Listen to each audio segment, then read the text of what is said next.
ఎవరైనా సరే ఆరోగ్యంగా ఉండాలంటే శుభ్రత పాటించాలి. మరి శుభ్రత కావాలంటే ఎలిం ప్రొడక్ట్స్ వాడాలి. నమస్కారం, మన సంస్కృతి కార్యక్రమానికి స్వాగతం. నేను మీ విజిత. ప్రస్తుతం నేనున్నాను శ్రీ ఉజ్జయిని మహంకాళి అమ్మవారి దేవస్థానం దగ్గర. ఇక్కడ అమ్మవారి గొప్పతనం గురించి, వైభవం గురించి చెప్పాలంటే మాటలు సరిపోవు.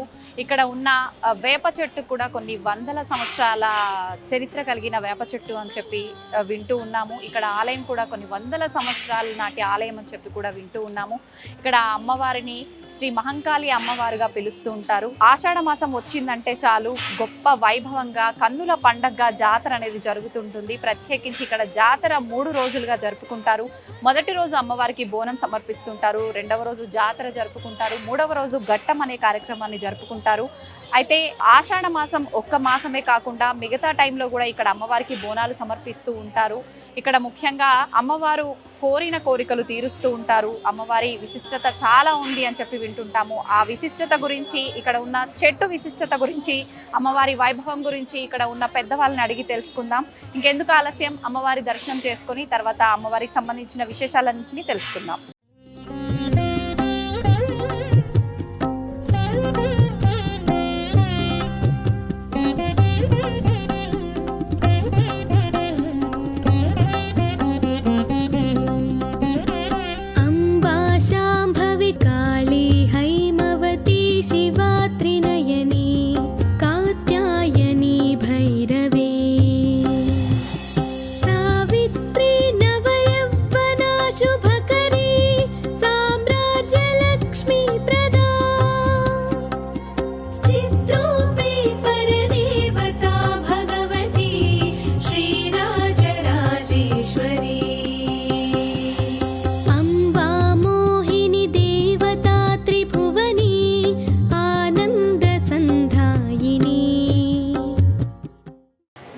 అమ్మవారి గొప్పతనం గురించి తెలియజేయాలన్నా, ఆలయ విశిష్టత గురించి తెలియజేయాలన్నా కూడా ఎవరో ఒక పెద్దవాళ్ళు మనకు వివరిస్తే చాలా బాగుంటుంది వినటానికి. ప్లస్ మనకు ఆ విశిష్టత అంతా కూడా కరెక్ట్ రావాల్సిన ఇన్ఫర్మేషన్ అంతా వస్తుంది. అయితే ప్రస్తుతం నాతో పాటు ఉన్నారు మంత్రశాస్త్ర ఉపాసకులు బ్రహ్మశ్రీ శ్రీ వేణుమాధవ శర్మ గురువు గారు. ఇప్పుడు స్వామితో మాట్లాడి అమ్మవారి విశిష్టత గురించి తెలుసుకుందాం. నమస్కారం స్వామి. స్వామి, అమ్మవారు సుమారు కొన్ని వందల సంవత్సరాల నుంచి ఇక్కడ ఉన్నారని చెప్పి వింటూ ఉంటాం స్వామి. అసలు ఏంటి అమ్మవారి విశిష్టత ఏంటి? అమ్మవారు ఎప్పుడు స్థాపించబడ్డారు ఇక్కడ? మీ మాటలు.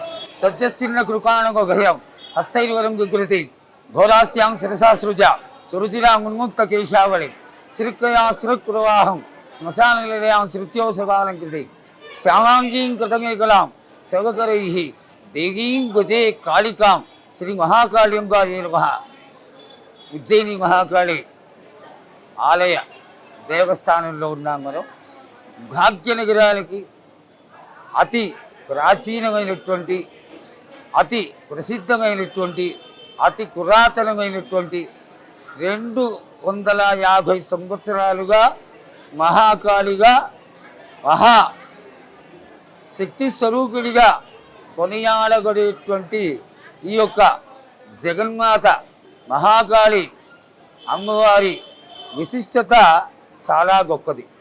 250 సంవత్సరాల క్రిందట ఆర్మీ గేరర్లందరూ కలిసి ఇక్కడ ప్రగలుతున్నటువంటి వ్యాధుల నుంచి, ఆ తరువాత ఈ మసూచి, కలరా మొదలైనటువంటి రోగాల నుంచి బయటపడడానికి ఉజ్జయిని స్థానంలో ఉన్నటువంటి జగన్మాతని వేడుకొనగా, ఏమని వేడుకున్నారు వీళ్ళు? అమ్మ, ఈ వ్యాధులేవి మమ్మల్ని బాధించకుండా ఉంటే నిన్ను తీసుకొచ్చి ఈ ప్రాంతంలో నిన్ను స్థాపన చేసుకుంటాం. ఆర్మీ గేరర్లు, అలాగే డోలీ గేరర్లు, అన్ని కులాల వాళ్ళు ఇక్కడ నివాసం ఉంటుండేవాళ్ళు. వాళ్ళందరినీ కూడా జగన్మాత మహాకాళి ఆశీర్వదించడం జరిగింది. ఆశీర్వదించిన దానికి గుర్తుగా భక్తులందరూ ఉజ్జయినికి వెళ్ళి జగన్మాతని యంత్రస్వరూపిణిగా ఆ యొక్క మూర్తిని తీసుకొచ్చి ఇక్కడ అమ్మవారిని స్థాపన చేయడం జరిగింది. అదే సమయంలో ఇక్కడ వేక చెట్టు ఏదైతే అమ్మవారి స్వరూపంగా భావన చేస్తారో కొంతకాలం అక్కడ ఉంచడం వల్ల దాన్ని కూడా అమ్మవారిగా భావన చేసి ఇక్కడ పూజలు జరుగుతూ ఉంటాయి. అయితే ప్రధానమైనటువంటి ఆలయంలో స్థాపన చేయడం, ఇక్కడ ఉన్నటువంటి కులాల వాళ్ళందరూ కలిసికట్టుగా అమ్మవారికి ఆషాఢ మాసం వస్తూనే అమ్మవారిని జగన్మాతని ఆడగిడ్డగా భావించి ఈ యొక్క జాతర కార్యక్రమం మొదలుపెట్టి చేస్తూ ఉంటారు. ఇక్కడ లష్కర్ గోనాలుగా మొట్టమొదటి ప్రసిద్ధికెక్కినటువంటి దేవాలయం ఈ జంట నగరాల్లో మహాకాళి దేవస్థానం మాత్రమే. ఆనాడు అమ్మవారిని స్థాపన చేసిన తర్వాత ఆషాఢ మాసంలో కురగలిగేటువంటి వ్యాధుల గారి నుండి బయటపడడానికి జగన్మాతని ఆషాఢ మాసంలో కొలుకులు చేయడం చాలా విశేషం. వర్ష ఋతువు ప్రవేశిస్తూనే రోగాలు రావడం, వ్యాధులు కురగలడం జరుగుతుంటాయి. కాబట్టి జగన్మాతని ఇక్కడ స్థాపన చేసి అమ్మవారి యొక్క ఆశీర్వాదం పొందడం కోసం 16 రోజులు ఇక్కడ జాతర జరుగుతుంది. ఆషాఢం వచ్చిన మొట్టమొదటి ఆదివారం నాడు ఘట స్వరూపిణిగా భావన చేసి కొలింగేరులు బంధన చేసి అమ్మవారిని గ్రామంలోకి తీసుకొస్తారు. గ్రామంలోకి వచ్చినటువంటి ఘట స్వరూపిణి అయిన మహాకాళి అమ్మవారు 14 రోజులు కూడా గ్రామ సంచారం చేసి భక్తులని, వృద్ధులని, చిన్నపిల్లలని, రోగగ్రస్తులని అందరినీ ఆశీర్వదించడానికి ఇంటింటికి తిరిగి జగన్మాత ఆ యొక్క గ్రామాలంతా కూడా ఆశీర్వదిస్తుంది. అలాగే ఈ యొక్క 15వ రోజున తెల్లవారుజామున 4 గంటలకి అసలైనటువంటి జాతర మొదలవుతుంది. మొదటి మంగళహారతితో నగర పెద్దలందరూ చూస్తూ ఉండగా అమ్మవారి యొక్క మహా ద్వారాలు తెరుచుకొని అమ్మవారికి మొట్టమొదటి పూజ మొదలవుతుంది. ఈ మొట్టమొదటి పూజ 48 గంటల వరకు అలా భక్తులందరి సందోహంతో అలా కొనసాగుతూనే ఉంటుంది.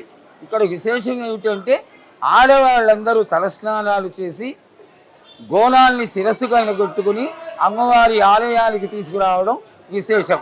ఈ గోనంలో పాయసాన్ని వండి దానిపైన శాఖలు కట్టి దానిపైన గండదీకం పెట్టి ఏక మండలు పెట్టి తీసుకొచ్చి అమ్మవారికి వాళ్ళ యొక్క భక్తి శ్రద్ధల్ని తెలియజేసుకుంటారు. అదేవిధంగా జగన్మాత అయినటువంటి మహాకాళి అమ్మవారిని ఆడగిడ్డగా భావన చేసి పసుపు కుంకుమలు, గాజులు, చీరలు, సారెలు, ఒడిగియాలు సమర్పించుకుంటారు. ఈ 15 రోజుల విశిష్టత ఈ విధంగా ఉండగా సాయంత్రం వరకు ఆదివారం 3వ ఆదివారం సాయంత్రం వరకు ఈ గోనాలు సమర్పించుకోవడం, సాయంత్రము పూర్వకాలం ఎడ్ల గంటలు కట్టి పలహారం గంటలు తీసుకొని కోతరాజు విన్యాసాలు చేస్తూ మేళతాళాలతో వచ్చి అమ్మవారిని దర్శించుకునేవారు. రాత్రి 12-12:30 సమయంలో అమ్మవారికి విశేషమైనటువంటి కాళరాత్ర పూజ యథావిధిగా ఆ 7 తరాల క్రిందట ఏ విధంగా జరిగేదో అంతటి ప్రాశస్యంతో అమ్మవారికి పూజ జరగడం, అదే సమయంలో జలకుండ, పచ్చికుండ వీటిని మేళతాళాలతో తీసుకొస్తారు. మర్నాడు పొద్దున అంటే సోమవారం నాడు జోగిని అనేటువంటి ఒక స్త్రీకి అమ్మవారు ఆవహించడం జరుగుతుంది. అదే భవిష్యవాణి. ఈ రోజున స్వర్ణలత అనేటువంటి కన్యకకి కత్తికి గాసింగం కట్టడం అనేది జరుగుతుంది వాళ్ళకి. అటువంటి స్త్రీని భక్తి కృతజ్ఞతతో ఉన్నటువంటి అమ్మాయిని తీసుకొచ్చి ఈ కచ్చికుండకైనా నిలబెట్టి రంగం చెక్కిస్తారు. రంగం అనేటువంటి కార్యక్రమం అదే. కచ్చికుండకైనా నిలబడి అమ్మవారు భవిష్యత్తును తెలియచేస్తుంది. అమ్మవారు వెళ్ళిపోయిన తర్వాత కుండ ముక్కలైపోతుంది. ఇది అమ్మవారి యొక్క సాన్నిధ్యానికి నిదర్శనంగా తెలంగాణ ప్రజలందరూ నమ్ముతారు. ఆ తదనంతరం గావు రంగం తర్వాత గావు జరగడం, బలి వేయడం ఇవన్నీ జరుగుతాయి.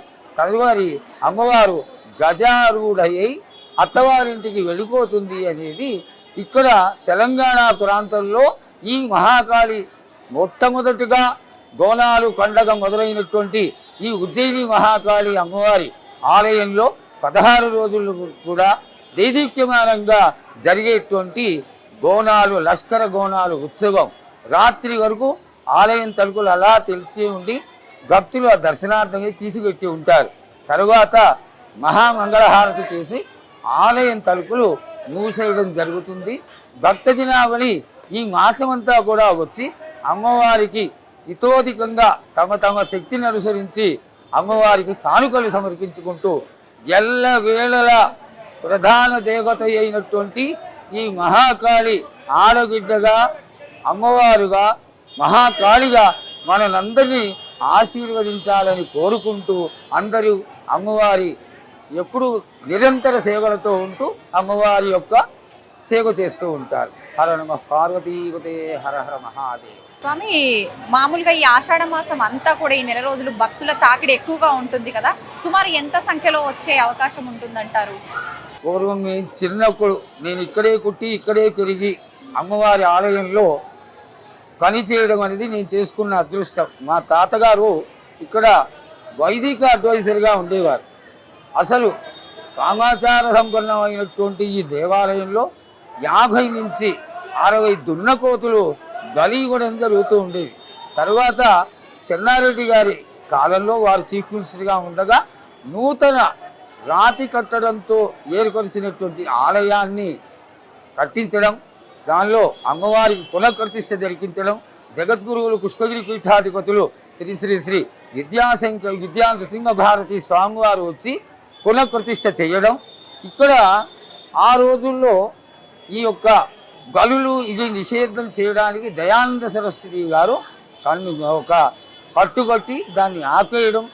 అయితే ఆ యొక్క గలులు అనేటువంటి కార్యక్రమం దేవాలయంలో ఆగిపోయినప్పటికీ ఇది తెలంగాణ ప్రజల్లో విశేషమైనటువంటి పండగ.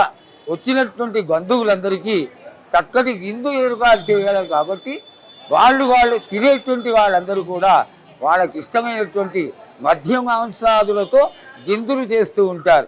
అమ్మవారికి సమర్పించుకోవడం కూడా జరుగుతుంది ఇంట్లో బోనాలతో పాటు.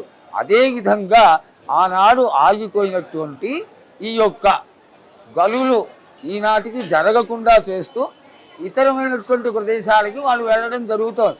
అయితే అమ్మవారు ప్రతి సంవత్సరం కూడా నాకు 4 కాళ్ళ జంతువుల బలి ఇవ్వండి అని అమ్మవారు కోరుకుంటూనే ఉంటుంది. ఇది కారణం ఏమిటంటే ఆనాడు అమ్మవారికి అన్ని జాతుల వాళ్ళు కలిసి దున్నకోతుల్ని బలి ఇవ్వడం. మేము మా తాతగారు చూసినప్పటికీ ఈ ఆలయంలోకి ప్రవేశించాలంటే కాళ్ళ మడమలు మునిగిపోయేంత ఎత్తుగా నెత్తురు ప్రవహించేదని చెప్తూ ఉంటారు. అయితే నిషిద్ధం జరిగింది, ఇక్కడ బలులని ఆపేశారు. ఈ యొక్క విశిష్టత ఈ విధంగా ఉన్నా నేను చిన్నప్పుడు ఈ భక్తుల తాకిడి ఇంతగా ఉండేది కాదు. తెల్లవారుజామున 4 గంటలకి ఆనాడు కూడా చెన్నారెడ్డి గారు వారి యొక్క కుటుంబం అందరూ కూడా చక్కగా తెల్లవారుజామున రామారావు గారు కూడా ఎన్టీ రామారావు గారు కూడా 4 గంటలకు వచ్చి మొట్టమొదటి హారతిని దర్శించేవారు. అయితే ఆనాడు ఆలయానికి ముందర వేల సంఖ్యలో ఉండేది. దినదిన ప్రవర్ధమానమై అమ్మవారి యొక్క విశిష్టత తెలుసుకొని, అంటే ఆనాటికే తెలుసు, ఈనాడు మీడియా ప్రచారం వల్ల మాధ్యమంతో అందరికీ పూర్తిగా తెలిసిపోయి తెల్లవారుజామున మొట్టమొదటి హారతి 4 గంటలకి జరుగుతుంది కాబట్టి ఆ సమయంలో జగన్మాతని దర్శించుకుంటే బాగుంటుందని జనాలు విపరీతంగా రావడం, వేలు పోయి లక్షలు పోయి ఈ రోజున 40 లక్షల నుంచి 50 లక్షల మంది ఈ యొక్క జగన్మాత యొక్క మూర్తిని దర్శించుకోవడానికి 3 రోజులు తండోపతండాలుగా వచ్చేసి ఖచ్చితంగా అమ్మవారి దర్శనం చేసుకొని ఆశీర్వాదాన్ని పొందుతున్నారు. స్వామి, ఒకప్పటి కాలంలో బోనాలు అనగానే మట్టి కుండ, ఇప్పుడు చూసుకుంటే మనకు రకరకాల పాత్రల్లో బోనాలు సమర్పిస్తున్నారు అమ్మవారికి. ప్రత్యేకంగా ఎటువంటి పాత్రల్లో బోనాలు సమర్పించవచ్చు అంటారు? అసలు ఘటము అనేటువంటి సంస్కృత పదానికి ఎక్కడైనా అనాది నుంచి ఆనాటి నుంచి ఈనాటి వరకు కూడా మృణ్మయ పాత్రలో కలశ స్థాపన చేయడమే చాలా విశేషమైంది. ఆ విధంగా ఇంతవరకు కూడా తెలిసినటువంటి పాత వాళ్ళందరూ కూడా కొత్త మట్టి కుండని తీసుకొచ్చి దానిలో పాయసం వండి దాన్ని చక్కగా శుభ్రపరుచుకుని దానికి కేవలం కుంకుమ గొట్లతోటే అలంకారం చేస్తారు. కుంకుమ కసుగు చక్కగా గొట్లు పెట్టి అలంకారం చేసి దానిపైన ఏకమండలు పెట్టి ఇంకో చిన్న కుండ కొట్టి దానిలో శాఖలు కోస్తారు. శాఖలలో కూడా విశిష్టత ఉంది. మంచినీళ్ళల్లో మజ్జిగ వేసి కసుకు కుంకుమలు వేసి ఏక మండలు వేసి కోయడం ఒక పద్ధతి. తెలంగాణ సాంప్రదాయంలో కొంతమందికి కళ్ళు కోసి తీసుకురావడం కూడా ఒక సాంప్రదాయం. ఇందులో రెండిటికి ఉన్నటువంటి విశిష్టత ఏమిటి అంటే అమ్మవారు ఈ యొక్క శాఖతో కానీ ఆ కోతలింగడు పైన కోసి వేకమండలు వేస్తే శాంతిని కలుగజేస్తుంది అనేటువంటిది ఒక ఐతిహ్యం. అయితే అన్నీ కూడా ఈ మట్టి కుండలలో చేయడం అనేదే సాంప్రదాయం. తమ ఒక స్టేటస్ని చూపించుకోవడం కోసం ఈనాడు ఇత్తడికి వెండికి గంగారంలోకి వచ్చేసారు. కానీ ప్రాశస్త్యమైనటువంటిది మాత్రం మృన్మయ పాత్ర మాత్రమే. ఆ విధమైనటువంటి కలశంలో తీసుకొస్తే ఆనాటి నుంచి వస్తున్నటువంటి ఆచారం అలా కొనసాగుతుంది అనేటువంటి వాళ్ళు ఇంకా ఈనాటికి 170 మంది ఉన్నారు. కాబట్టి అదే ప్రాశస్త్యమైనటువంటి. స్వామి, బోనం సమర్పించేటప్పుడు కూడా అమ్మవారికి రకరకాల నైవేద్యం అనేది నివేదన చేస్తూ ఉంటారు. నిజంగా బోనంలో అమ్మవారికి సమర్పించాల్సిన ప్రధానమైన నైవేద్యం, అమ్మవారికి ప్రీతికరమైన నైవేద్యం ఏంటి? అసలుగా చెప్పాలి అంటే అమ్మవారికి ఆడకులకు ఏం పెడతాము? మన ఇంటి ఆడకుట మహాకాళి అమ్మవారు, ఇంటికి ప్రధాన దేవత మహాకాళి అమ్మవారు. ఆవిడ 15 రోజులు వస్తే మనం ఎంత తీపి వంటలు చేసుకున్నప్పటికీ, రకరకాల వంటకాలు చేసుకున్నప్పటికీ అమ్మవారికి కాయసాన్న క్రియ అనేటువంటి ఒక నామం ఉంది. తెలిసిన వాళ్ళైనా తెలియని వాళ్ళైనా అమ్మవారికి భక్తి శ్రద్ధలతో ఆ నూతనమైనటువంటి కుండలో పాయసాన్ని వండి పాయస నైవేద్యం కొట్టడమే ప్రాధాన్యత. దానికే ముఖ్యమైనటువంటి లక్షణం ఇవ్వబడ్డది. దాన్ని తీసుకొచ్చి అమ్మవారి ముందర కోట్లలింగడి ముందర సగ భాగాన్ని వదిలేస్తారు. దీనికి ఒక కారణం ఉంది. అలా వదిలేసినటువంటి పాయసం అంతా ఒక గుట్టగా తయారై డిపార్ట్మెంట్ వాళ్ళ తరఫున ఒక 50-60 కిలోల అన్నాన్ని వండించి దానిలో కలిగి రాత్రి 12 తర్వాత ఈ ప్రాంతం అంతా కూడా ఆనాడు పెంకుటిళ్లతో ఉంటూ ఉండేది. అయితే ఈ యొక్క పెంకుటిళ్ళ రక్షణ ఎవరు చేయాలి, ఎందువల్ల చేయాలి అంటే అమ్మవారే చేయాలి. ఈ గాలి వేసి అమ్మవారికి సమర్పించినటువంటి అన్నాన్ని అంతా కూడా మేళ తాళాలతో ఈ 8 రకాల కులాల వాళ్ళు వీళ్ళందరూ కలిసి అమ్మవారికి ఆ బలిహరణం చేయడం జరుగుతుంది. ఆ గ్రామం అంతా కూడా ఈ అన్నాన్ని తీసుకెళ్ళి ఆ పెంకుటిళ్ళ మీద జల్లుకుంటూ వచ్చేవాళ్ళు. ఆ సమయంలో జగన్మాత వీళ్లతో పాటు బలిహరణ చల్లడానికి వెళుతుంది అనేది ఒక ప్రసిద్ధి. అయితే ఇది ఎందుకు చల్లాలి అంటే ఆది వ్యాధులు రాకుండా, గాలులు సోకకుండా, ఈ దయ్యాలు భూతాలు అనేటువంటి గాథలు నుండి తొలగిపోవడానికి ఈ విధమైనటువంటి శాబర విధానంలో జరిగేటువంటి ఒక క్రియ ఈనాటికి ఇది జరుగుతూనే ఉంది. చాలా అద్భుతమైనటువంటి, చాలా సాధారణమైనటువంటి క్రియ, అందరూ హర్షించదగ్గ క్రియ. ఇది ఈనాటికి జరుగుతుంది. స్వామి, బోనాలు అనగానే ప్రత్యేకంగా జోగినీలు శివశక్తులకు పాత్ర ఎక్కువగా ఉంటుంది. ఎందుకని స్వామీజీ అంత ప్రముఖ పాత్ర ఎందుకు? అసలుగా ఈ బోనాలు పూర్వకాలంలో విశేషంగా ప్రతి ఇంట్లో సాధారణంగా వండినటువంటి ఈ బోనాన్ని ఆ ఇంట్లో ఉన్నటువంటి పెద్ద ముత్తైదువుకి తలస్నానం చేసుకొని ఆవిడ కట్టుచీర కట్టుకొని మొహానికి పసుపు రాసుకొని బొట్లు పెట్టుకొని ఎంతో సంతోషంగా ఆడబిడ్డకి బోనాలు తీసుకెళ్తాము అనేటువంటి భావనతో ప్రతి ఇంటి నుంచి తీసుకురావడం జరిగేది. అయితే జోగిని సాంప్రదాయం వచ్చేసరికి ఈ జాతుల వాళ్ళల్లో ఒక కులం వాళ్ళు ఈ జోగిని కులానికి సంబంధించినటువంటి వాళ్ళలో ఉన్నటువంటి ఒక అమ్మాయికే ఈ రంగం కార్యక్రమం చేయడానికి అర్హత. పసుపు కుంకం వేసి బండారు వేసి ఆ పిల్లని నిలబెడతారు. ఆ పిల్లే ఎన్ని తరాలైనప్పటికీ కూడా చక్కగా ఆమెనే అమ్మవారి సేవలో ఉంటూ భవిష్యవాణిని తెలియజేస్తూ ఉంటుంది. స్వర్ణలత ఇప్పుడు చెప్తున్నటువంటి కన్యక, ఆ అమ్మాయి యొక్క నాయనమ్మ చెక్కేది భాగంగా అని ఉండేది. ఆమె వచ్చి నిలబడితే సాక్షాత్తు అమ్మవారు వచ్చినట్టుగా ఉండేది.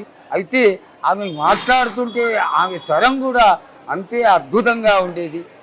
ఆనాటి నుంచి 7 తరాలుగా వస్తున్నటువంటి క్రియ ఈనాడు సమయం జనం సరిపోక వాళ్ళుగా జోగినులుగా ప్రచారం, శివశక్తులుగా ప్రచారం ఉన్నటువంటి వాళ్ళందరూ కూడా ఈ ఆలయానికి ఈ జాతర సమయంలో బోనాలు సమర్పించుకోవడం, మేళతాళాలతో రావడం, ఇదొక శోభాయమానమైనటువంటి వాతావరణంగా మారడం.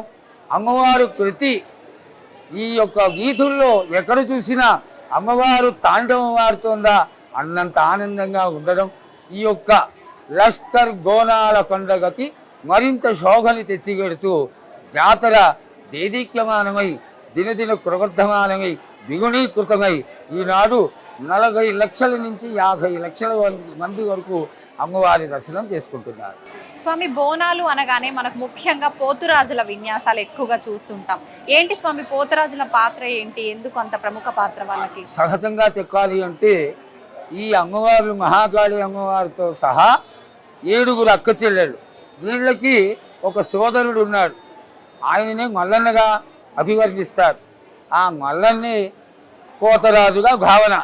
ఈ మల్లన్నని సాయంకాలం ఈ యొక్క కళారంగండ్లు ఎడ్లగొండలో తీసుకొచ్చేవాళ్ళు. ఆ రోజులు ఎడ్లగొండలకి వేకాకులు మామిడి గంటలు అన్నీ కట్టి కక్కు గెల్లాలు కలహారాలు అన్నీ తీసుకొచ్చి వారి యొక్క లక్ష్యం ఏమిటి అంటే ఆడగిడ్డకి సమర్పించుకుంటున్నామని. ఈ కోతరాజు ఎలా వస్తాడు?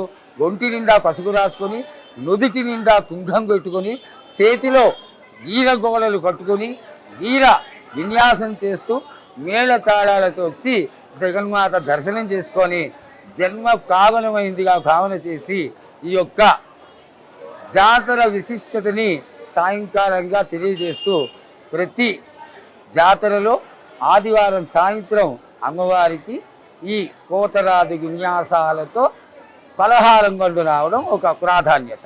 స్వామి, బోనాల పండుగని బోనం ఇంట్లో నుంచి తీయటము ఎవరైనా చేసుకోవచ్చా? అది మన సాంప్రదాయం ఆచారం ఉంటేనే చేసుకోవచ్చు. ఇది సాంప్రదాయం కాదు, శాస్త్రము కాదు, ఇది వేడుక. ఈ వేడుకలో విశేషం ఏమిటి? ఆడబిడ్డకి సమర్పించుకుంటున్నటువంటి కమ్మటి తీయటి భోజనం మాత్రమే. అది ఇష్టపూర్వకంగా ప్రేమతో సొంత ఆడబిడ్డకి కనగడంగానే ఎలా మిఠాయిలు అవి కలిసి పెడతామో అదే ఆనందంతో ఈ యొక్క పాయసాన్ని సమర్పించడం బోనాల స్వరూపంగా ఆచారం. ఇది ఖచ్చితంగా శాస్త్రం కాదు, వేడుక మాత్రమే. వేడుక మాత్రమే, ఎవరైనా జరుపుకోవచ్చు. అందరూ అన్ని కులాల వాళ్ళు చేసుకునేదైతే ఒక చక్కటి పూజ. ఇది బ్రాహ్మణులు బ్రాహ్మణేతరులు, చిన్నవాళ్ళు పెద్దవాళ్ళు, కులమత గేజాలు లేకుండా తెలంగాణలో ఉన్నటువంటి 50 మంది కూడా ప్రతి ఒక్కరు చేసుకునేటువంటి పండగ. స్వామి, చాలా వరకు బోనాలు అనగానే ఆషాఢ మాసంలో మాత్రమే ఎక్కువగా చేస్తూ ఉంటారు. కొంతమంది మొక్కుకుంటూ ఉంటారు. అలా మొక్కుకున్నప్పుడు నార్మల్ టైంలో కూడా అమ్మవారికి బోనాలు సమర్పించవచ్చు. 365 రోజులు కూడా బోనాలు చేయవచ్చు. తిథి వార నక్షత్రాలు లేకుండా చేసుకోవచ్చు. దీనికి వైశిష్ట్యం ఏమీ లేదు. తమకి ఆనందం కలిగి తమ మొక్కులు తీరి సంతోషంగా ఉన్నటువంటి సమయంలో బోనాలు చేసుకోవచ్చు. స్వామి, ఇందాక మనం మాట్లాడుకున్నాం కొన్ని వందల సంవత్సరాల విశిష్టత కలిగిన వేప చెట్టు అని చెప్పి. ఆ చెట్టు విశిష్టత గురించి తెలియజేయండి స్వామి. జగన్మాత 13వ సంవత్సరంలో సికింద్రాబాద్ నగరానికి ప్రవేశించడమే ఈ ఆలయ సాన్నిధ్యంలో అమ్మవారిని కట్టడం జరిగింది. అసలు సాంప్రదాయంలో వేకాకులకి వేక చెట్లలో ఉన్నటువంటి ప్రాధాన్యత ఏమిటి అంటే ఆకు ఆకు కూడా అమ్మవారి స్వరూపంగా భావన చేస్తారు.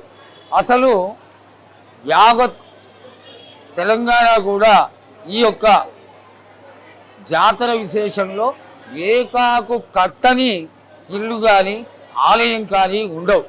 ఇండైరెక్ట్గా చెప్పాలంటే సైంటిఫిక్గా వేకాకు బ్యాక్టీరియా కిల్లింగ్ దేవతగా భావన చేస్తూ ఈ వేకాకులు ఎప్పుడైతే మన ఇళ్ల ముందర ఉండి మనకి ఒక అలంకార వస్తువుగా అమ్మవారికి ఉండి మనని కాపాడుతుందో దాని వెనకాల ఆంతర్యం ఏమిటంటే రోగాల నుండి మనని అందరినీ ఈ యొక్క ఏకస్వరూపిణిగా అమ్మవారు మనని ఆశీర్వదిస్తోంది. అయితే ఇక్కడ విశేషం ఏమిటంటే అమ్మవారు వచ్చే నాటికి ఈ యొక్క జగన్మాత అమ్మవారు వేక చెట్టు స్వరూపంలో ఉండడం 250 సంవత్సరాలుగా ఈ యొక్క జగన్మాత దినదిన కృవర్ధమానమై ఈనాడు జియాలజికల్ సర్వేలో కూడా అమ్మవారికి ఈ చెట్ల విశిష్టతలో పిహెచ్డి చదువుకునే వాళ్ళందరికీ కూడా ఈ వేక చెట్టు మహాకాళి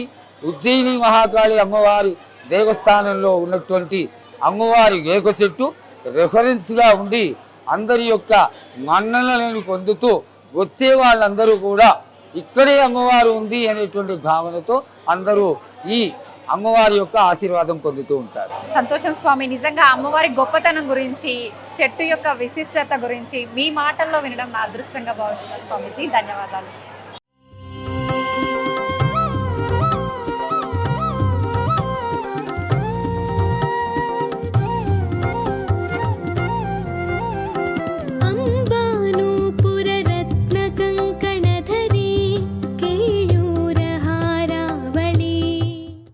ఇక్కడ మహంకాళి అమ్మవారి ఆలయానికి సంబంధించి మరొక విశిష్టత కూడా ఉంది. ఆ విశిష్టత ఏంటి అంటే ప్రతి సంవత్సరం జాతర రోజు అమ్మవారికి కట్టించే చీర ఏదైతే ఉందో అది ఇక్కడ ప్రత్యేకించి ఇక్కడే మగ్గాల పైన నేసి ఆ తర్వాత ఆ చీరను జాతర రోజు అమ్మవారికి కట్టడం అనేది ఆనవాయితీగా వస్తుంది. ఇప్పుడు దానికి సంబంధించిన కార్మికులు ఇక్కడ మనతో పాటు ఉన్నారు. ఇప్పుడు వారితో మాట్లాడి దానికి సంబంధించిన విషయాలన్నీ తెలుసుకుందాం. నమస్కారం సార్, చెప్పండి, ఎన్ని సంవత్సరాలుగా ఇక్కడ అమ్మవారికి చీరలు నేయటం అనేది జరుగుతుంది? మనం నార్మల్గా చీరలు నేసిన దానికన్నా ఒక అమ్మవారికి అమ్మలగన్నా అమ్మే అమ్మవారికే చీరలు నేయటము అనేది మామూలు విషయం కాదు. ఎలా అనిపిస్తుంది సార్ మీకు? చాలా సంతోషం అనిపిస్తుంది. మేము ముఖ్యంగా ఏంటంటే ఈ యొక్క భారతదేశం సంస్కృతి సాంప్రదాయాలటువంటి పుట్టినిల్లు. అలాంటి సాంప్రదాయకటువంటి దేశంలో మా యొక్క పద్మశాలీల వంశము, ఆ యొక్క వంశము గతంలో దేవతలకు వస్త్రాలు నేసినటువంటి చరిత్ర గల వంశము. ఆ వంశంలో అందుకే ఆ ఒక్క ఆలోచన మరియు ఒకటి దేవాలయంలోనే మనం నైవేద్యం ఎలా సమర్పిస్తామో పండుగల సందర్భంగా నిష్ఠతోటి, అలాగే ఆ ఉద్దేశంతో ఇక్కడ జాతర బ్రహ్మోత్సవాలు అట్లాంటి విశేషమైన దినాలలో ఇక్కడే దేవాలయ ప్రాంగణంలో నేసి సమర్పిస్తే బాగుంటుందా ఆలోచన వచ్చి గత ప్రభుత్వం దేవాదాయ శాఖ వారు అనుమతి ఇచ్చడంతో వారికి ప్రత్యేకమైన అభినందనలు. ఆ యొక్క కార్యక్రమము నిరంతరాయంగా కొనసాగుతుంది. అది మాకు భగవంతుడు ఇచ్చిన ఆశీర్వచనంగా భావిస్తున్నాం. సుమారు ఎన్ని సంవత్సరాలుగా నేయటం అనేది జరుగుతుంది సార్ ఇక్కడ? మేము గత తెలంగాణ ప్రభుత్వం వచ్చిన తర్వాత నుంచి ఇక్కడ మొదలు పెట్టడం జరిగింది. ఒక్కొక్కసారి కళాకారులు మారుతూ ఉంటుంటారు, అందరికీ అవకాశం రావాలి.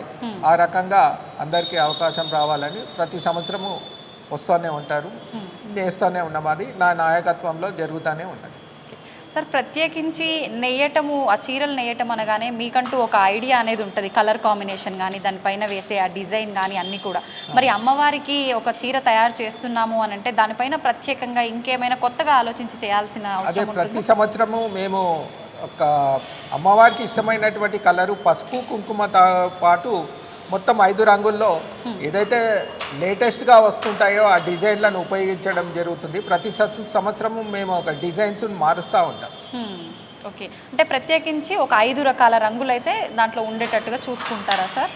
ఇప్పుడు 5 రకాలు, గతంలో 7-8 రకాలు కూడా నేయడం జరిగింది. ఆ డిజైన్ బట్టి ఆ రంగులు అద్దడం జరుగుతుంది. ఓకే. అంటే మీకు ముందుగానే వాళ్ళు ఏమైనా అంటే కమిటీకి సంబంధించిన వాళ్ళు చెప్తుంటారా ఇలా చూస్ చేసుకోవాలి అదే అని చెప్పి మీ ఇష్టం? లేదండి, మా ఇష్టపూర్వకంగానే ఉంటాము. వాళ్ళు కేవలం అనుమతించడం మట్టుకే వాళ్ళని సంప్రదించేది ఏముండదు. కలర్లు అవన్నీ మేము అందరం కలిసి కళాకారులు కలిసి మీరంతా డిస్కస్ చేసుకొని చేసుకుంటాం. ఓకే.